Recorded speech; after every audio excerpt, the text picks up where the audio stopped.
Murió Fidel Castro, y esto, que no debería sorprender a una persona a la edad que tenía Fidel Castro, sigue significando un cimbronazo para gran parte del mundo desde el punto de vista de las ideas políticas, porque fue una presencia permanente del último medio siglo, la de Castro, sobre todo en Latinoamérica, con influencia en gran parte del mundo, como decía, pero muy particularmente en Latinoamérica. Y su muerte, que a los 90 años no era algo inesperado, sí significa un cambio profundo, por lo menos desde la perspectiva histórica.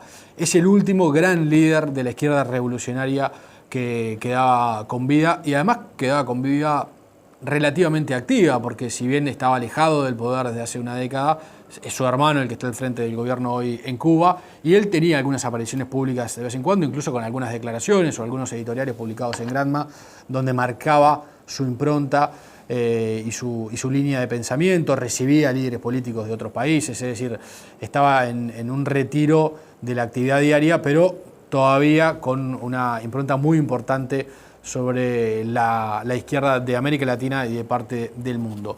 Pero ¿quién era Fidel Castro? ¿Cómo se ve a ese líder omnipresente en la Cuba de los últimos 50 años? Vamos a charlar de esto con el escritor cubano radicado en Uruguay, René Fuentes, que está con nosotros. ¿Qué tal, René? Buenas tardes. Buenas tardes. Gracias por haber venido.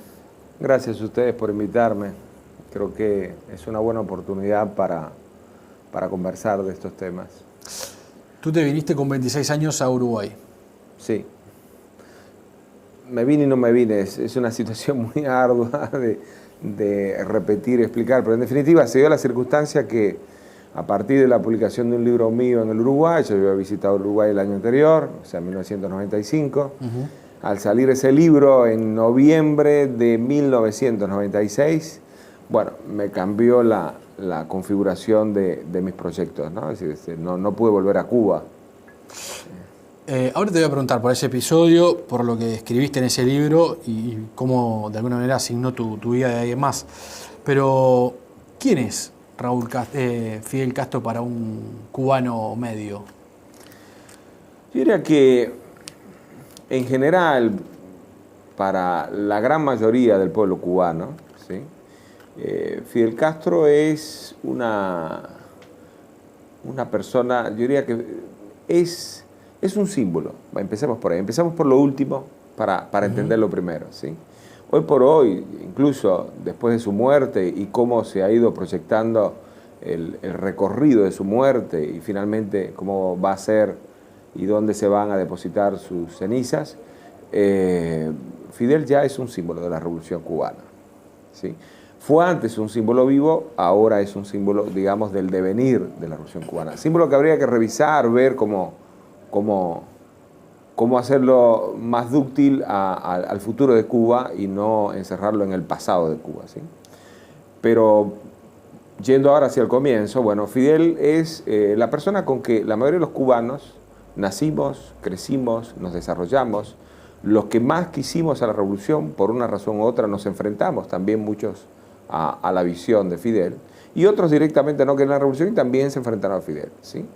Entonces, en definitiva, Fidel es un referente en todos los sentidos, ¿sí? De lo que fue y es la Revolución Cubana en sus diferentes etapas, como creo que son diferentes los Fideles que cada uno puede recordar, ¿no? Hay muchos mitos sobre lo que significa el poder del gobierno en Cuba, lo que significa la figura de Fidel Castro en Cuba, pero ¿hasta dónde intervenía Fidel Castro en la vida diaria de los cubanos, en tu vida diaria?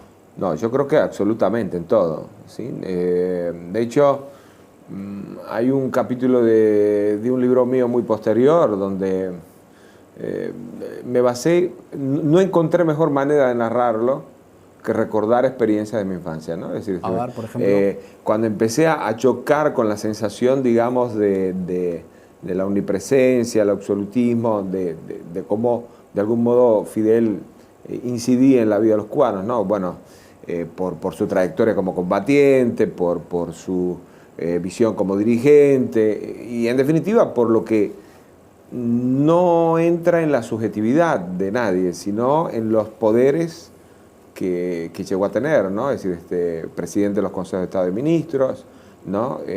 General de todos los ejércitos, ¿no? Comandante en jefe de todos los ejércitos en Cuba, primer secretario del Partido Comunista de Cuba desde 1964, o sea, después que se disolvieron los partidos, lo único que quedó legal fue el Partido Comunista, o sea, los tres grandes poderes del Estado cubano, presidente de la Asamblea Nacional, ¿no? Del Poder Popular, en fin, en definitiva, todos los poderes pasaban por él, ¿no? Pero yo diría que era. Pero eso a nivel institucional. Claro, correcto. Y en lo personal, bueno. Y a nivel de la vida diaria. La vida cotidiana, verlo los noticieros todos los días. Sus editoriales. Fidel además le gustaba escribir. Y hablar. Y hablar, ¿no? Era un orador impresionante. Creo que un gran orador. Sin guste o no le guste a nadie, sí, Fidel, claro. Es decir, un gran orador. Y creo que impregnó mucho a los cubanos. Yo creo que esto fue bueno.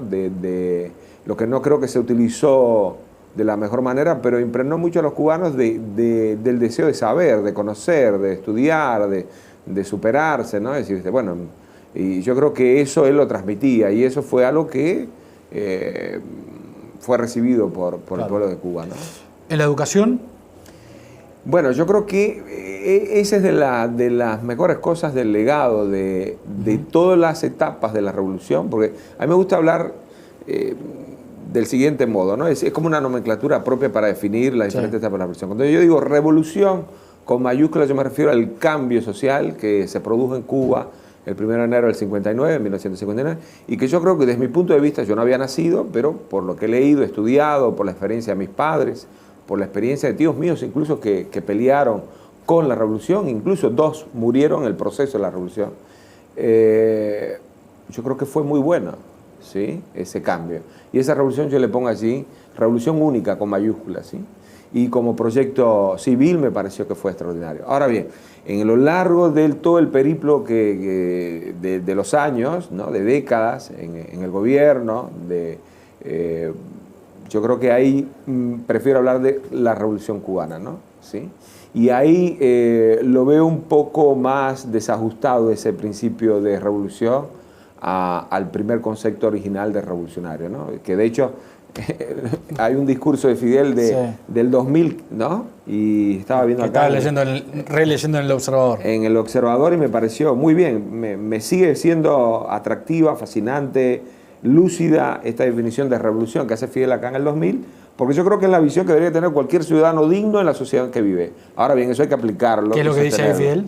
Fidel dice acá, dice, revolución es sentido del momento histórico, es cambiar todo lo que se debe cambiar, todo lo que debe ser cambiado, es igualdad y libertad plenas, es ser tratado y tratar a los demás como seres humanos, es anticiparnos por nosotros mismos y con nuestros propios esfuerzos, es desafiar poderosas fuerzas dominantes dentro y fuera del ámbito social y nacional. Claro. Bueno, esa visión para mí sigue siendo válida. Bueno, pero hay que ser consecuente con eso, ¿no?